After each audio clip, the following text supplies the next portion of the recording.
ऋषि कहते हैं कि जो व्यक्ति समय का दुरुपयोग करता है, जो व्यक्ति धन का दुरुपयोग करता है, जो व्यक्ति केवल भोग में ही पड़ा रहता है, जिसे शरीर सुख ही सबसे ज्यादा चाहिए, उसका सुख समृद्धि और धन ज्यादा दिन टिकता नहीं। इसलिए शरीर के भोग से साथ साथ थोड़ा आत्म भोग करें।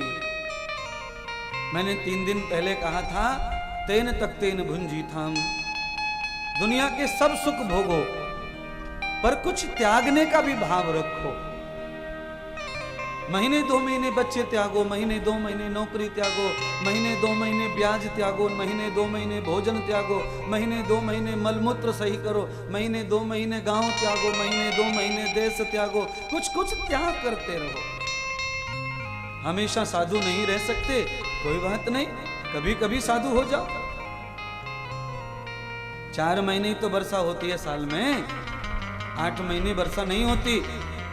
पर उस 4 महीने की वर्षा से ही हमारे 8 महीने और ज्यादा गुजारा हो जाता है। तो ऐसे महीने 2 महीने बाबा बन जाओ, साधु बन जाओ, तपस्वी बन जाओ, बाकी 10 महीने भोगी बने रहो, 2 महीने अपने आप को बाबा बना लो, साधु बना लो। तेन तक तेन भुंजी था, जो है उसे त्याग कर अपने जीवन को निर्लेप भोग करके जियो, जिससे धन भी बचा रहे, ऐश्वर्य बचा रहे, संपत्ति बची रहे, सम्मान बचा रहे, तप बचा रहे, मन शुद्ध हो जाए, चित्त शुद्ध हो जाए, शरीर शुद्ध हो जाए। साधु महात्मा चातुर्मास में क्यों जंगलों में से यात्रा करते हैं, क्यों व्रत करते हैं, क्यों मौन धारण करते हैं? अरे कुछ कमाना चाहिए। देवता कमाते नहीं कुछ, देवता भुक्त भोगी हैं, भुक्त भोगी। जो पुण्य उन्होंने कमाया है उस पुण्य का फल भोग रहे स्वर्ग में। और तुलसीदास कहते हैं, यदा स्वर्गम तत्व दुख, स्वर्ग में जाने के बाद भी अंत में दुख ही भोगना पड़ता है।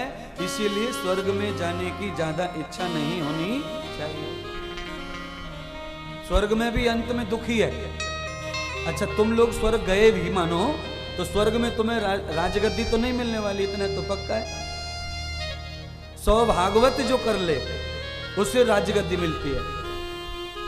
सहस्त्र यज्ञम तदो इंद्र, जो 100 यज्ञ कर लेता है उसे इंद्र की पदवी प्राप्त होती है स्वर्ग में। इंद्र बनने के बाद भी हमेशा कोई इंद्र रहता हमेशा नहीं रहता।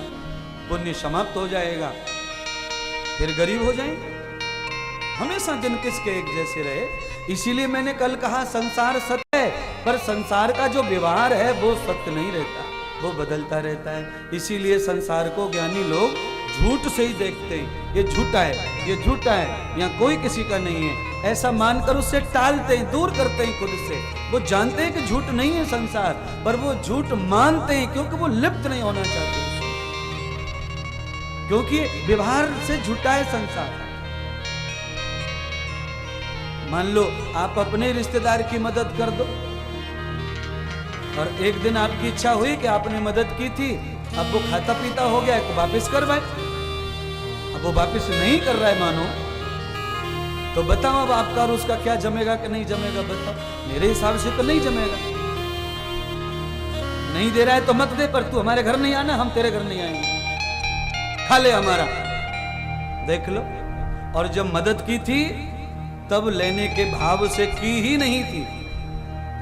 देने वाला जानता था कि कहां से देगा, ये तो आपत्ति में पड़ा हुआ है। हालांकि लेने वाले को भी चाहिए था कि आपत्ति काल में मदद दी किसी ने तो हम बढ़ा चढ़ाकर सम्मान के साथ वापस करें, पर नहीं किया उसने भी। सच होके भी झूठ हो गया रिश्ता है जीजा साले, पर लेन देन की वजह से दोनों खराब हो गए। न साला रहा, न जीजा रहा, और न रिस्पेक्ट रहा, और न रिश्ते में कोई सम्मान रहा, सब समाप्त हो गए। संसार सत्य है पर संसार के व्यवहार झूठ हैं। यहां हर एक व्यक्ति अपने आप को सेफ करके रखना चाहता है। खुद की सेफ्टी के लिए आदमी जी रहा है, पिता माता बच्चे बहू अगल बगल सब लोग। आप कथा सुनने आए सब लोग, पर यहां भी आकर आप अपने अपनी जगह ही बचाना चाहते हैं, अपने आप को सेव करना चाहते हैं। आपको तकलीफ ना हो किसी से, होनी नहीं चाहिए। महर्षि कश्यप की पत्नी अदिति ने